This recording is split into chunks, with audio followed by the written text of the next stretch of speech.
to Josef's Model Railway and Toy Room. Thank you so much for joining me. As always, bit of housekeeping. You don't need to like, follow or subscribe. I just put the videos out where I can and have a whole bunch of fun doing so. And today, I've got a game changer as far as I'm concerned for anyone that's into modelling, whether it be model railway, whether it's model planes, model cars, model kits, in fact, anything when it comes to needing to cut plastic off of a sprue, or indeed if you need to do some intricate work, including to do with track laying. Like most of us that get into this hobby, we do need some basic tools, and over time, some tools become more invaluable than others. And as a result, we tend to spend a few extra dollars to make sure we've got the right pieces of equipment. Let me just kick it off with the Xuron Track Cutters. These have been a staple for anyone doing model railway for years and years. And what's so good about these particular cutters isn't just its ability for general sort of nips and tucks around the plastic, but it's the fact that we can come along with the steel rail and we can pop our cutter on and then just push it down and cut it. Now, there's not many tools that can do that without snapping or falling apart. And while they're an excellent tool, they fall down in one key area. Rest assured, so do any other cutters for that matter. Let's bring the camera in now and have a little bit of a closer look at what I'm talking about. The only way this video is going to work practically is I need to see what I'm looking at in the screen. And I don't have a fancy setup here. I'm just using a standard iPhone.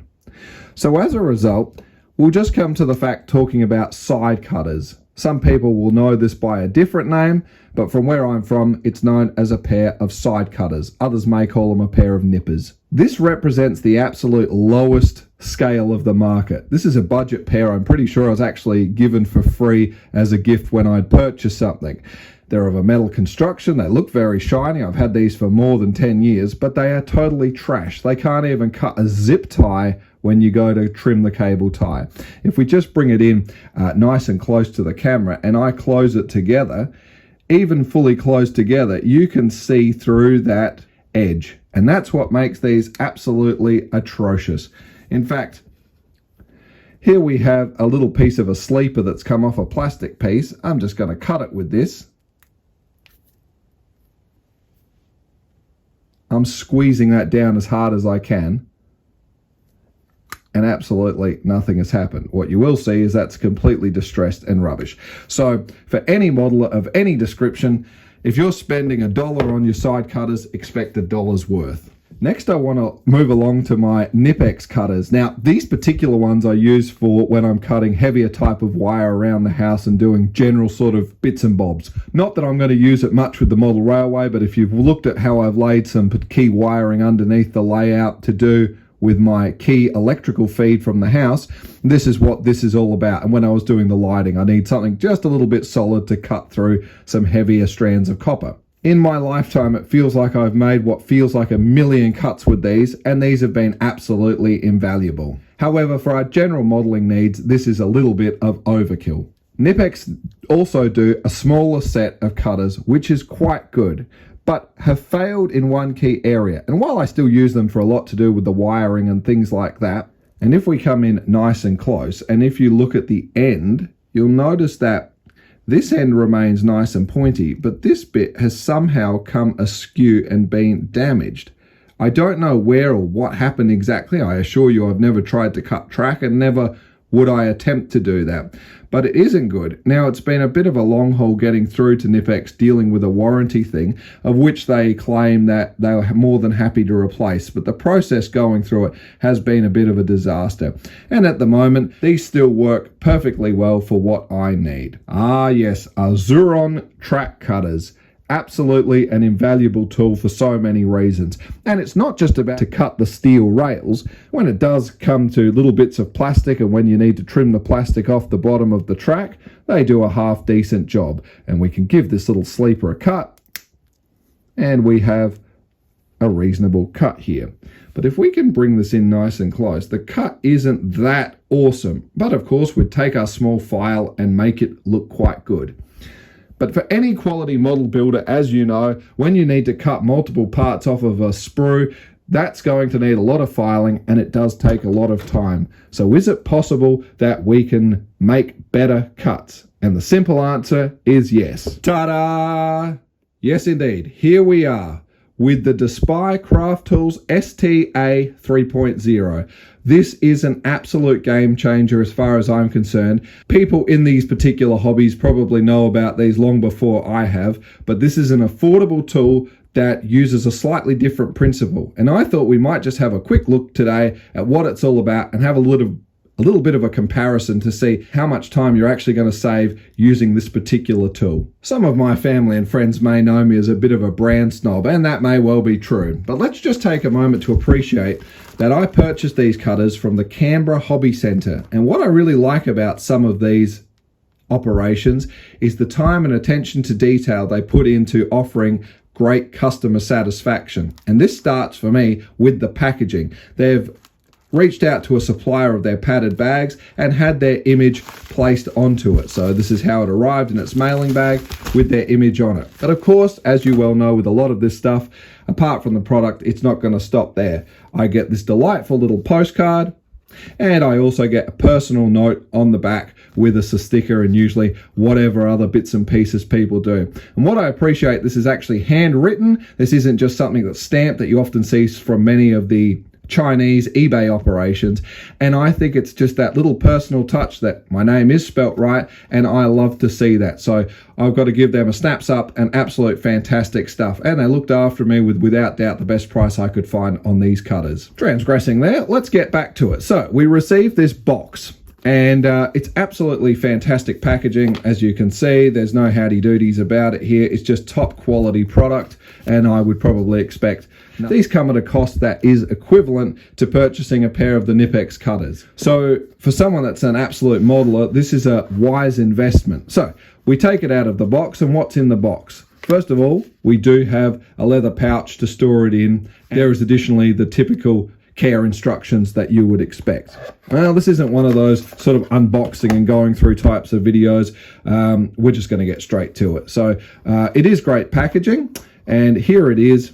And here is our little tool to adjust our nippers accordingly. So what's the story with an adjustment tool? Why would we need that compared to our typical Knipex ones? Well, if we just close them, you'll see in that typical scissor action, they move in this type of fashion. But if we look at these ones, you'll notice that one side, and in this case we're looking here, this edge stays perfectly straight.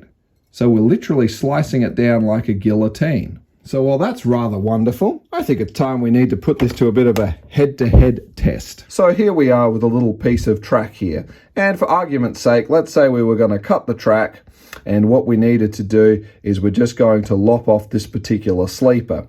So we'll just take, in this demonstration, our Xuron Track Cutters, and we would just keep our straight edge. If you look carefully, it pinches the plastic and squeezes it together.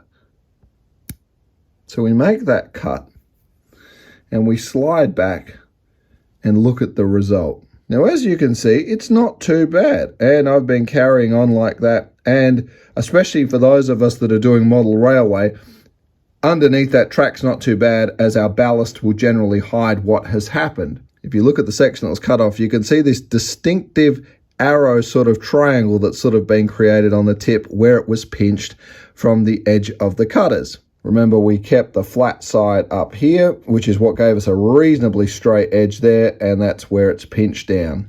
Now we bring in our STA 3.0 cutters, and we'll bring a piece of track in again. Again, we've got a section that's got the two pieces of plastic joining them up. Remember, on the flex track, that alternatively we'll have an empty one, and then we'll have an empty one that allows us to bend, but we want to get a nice straight section there.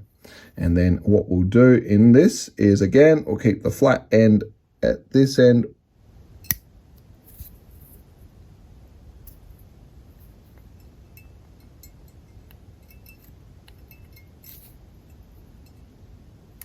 And if you look there, that is an exceptionally fine line. And most importantly, where we did make the cut, there's no arrow or triangle. It's just perfectly 90 degrees there.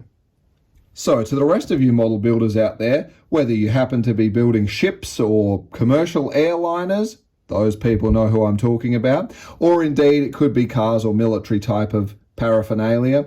Let's have a quick look at this. So what I thought I'd do is I've got a section of a viaduct that I don't need anymore, and I thought, well, we've got something here that's going to need a total of 4 cuts. We'll make the first 2 cuts using our old Xuron cutters, and then we'll make the following cuts using our new cutters. Now, after filming this for 9 times, it's not working when I try and cut it and film it. So in the meantime, here's a little bit of music while I make the cuts and focus on them.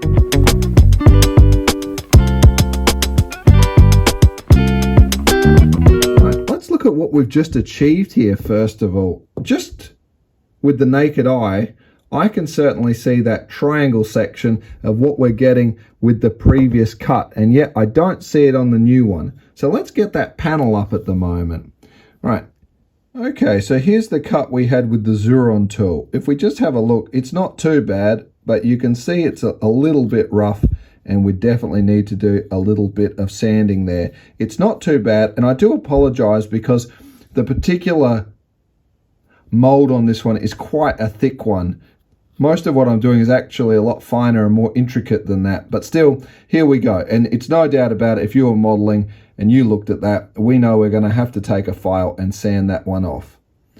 Let's come over to our new one here, which there was a cut there, which, to be honest, I can't actually find, and I can't feel anything there. And on the other side, the same thing. I can see where it is. I can't feel anything. You could, obviously, if it's for finer painting, you may need to sand it over just to take some of that color out from where it was, but I can't feel anything with my fingers at all. That is absolutely as fine as could possibly be. Let's come in on that sprue for a minute. There's our old cuts where you can see those distinctive pointy ends. And with the new one, just completely straight. Well, there you have it. I could not be happier with the end results that we've achieved with these particular cutters. They're absolutely invaluable. Now, I'm going to put the details about them in my description, and I will recommend you check them out. There are others, of course, that make this type of unscissoring action where they're cutting against one straight edge. So the style is absolutely fantastic. But these ones really come in at a fantastic price that's worth checking out. And as we now enter on to doing more of the scenic type of stuff with the model railway, we've obviously got our buildings that are going to start to happen now, and cutting through a few plastic model kits, these are going to be fantastic. I only wish I would have invested in these when we were doing our curved viaduct, because I can tell you now there were a lot of cuts that needed to happen in there, and I did a whole bunch of filing saying there's got to be a better way. Well, there is. Save yourself a whole bunch of time if you're doing a lot of building models from plastic kits and the like, and grab yourself a pair of these. You'll love every minute of it. As always, thank you so much for watching. We'll see you in the next one. Doodles!